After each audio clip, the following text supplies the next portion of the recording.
আসসালামু আলাইকুম এভরিওয়ান, কেমন আছেন সবাই? আশা করি খুব ভালো আছেন। তো আমি আজকে আপনাদের সাথে একটা জিনিস শেয়ার করব যে আমাদের গ্রামে ধান লাগানো শুরু হয়ে গেছে। তো আমাদের জমিগুলো অলরেডি পানি দেওয়া হয়ে গেছে, যে পানি আসতেছে আমাদের বাড়ি থেকে, মোটর থেকে।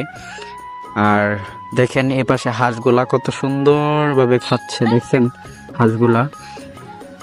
তো আমাদের এ পাশে একটু যায় দেখি যে এদিক দিয়ে যতগুলা জমি বীজাণু দেখতেছেন, সম্পূর্ণ এবার আমরা চাষ করব। তারপরে এ পাশে এগুলো বীজাণু হয় নাই।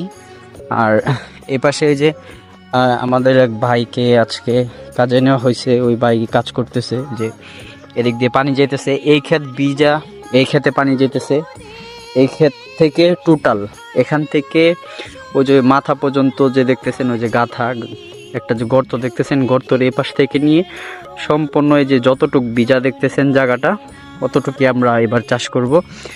ওই যে দেখেন এক ভাই, ওই যে আমি আপনাদেরকে একটু জুম করে দেখাই, ওই যে ভাই কাজ করতেছে, যে ময়লাগুলা সরাইতেছে। তো উনি যে আইলগুলা কাটতেছে সুন্দরভাবে, আইলগুলা কাটতেছে। আর আরেকটা জিনিস দেখাই আপনাদেরকে, ওই যে দেখেন অনেক সুন্দরভাবে ধান লাগাইতেছে। আমি জুম করে দেখাই ভালোভাবে। দেখেন কত সুন্দরভাবে ধান লাগাইতেছে। আমাদের গ্রামে অলরেডি ধান লাগানোর শেষ পর্যায়ে। আর আমাদের একটু লেট হয়েছে, কারণ আমার আব্বু অসুস্থ। সব কিছু আমি এবার করতেছি, পরিচালনা করতেছি।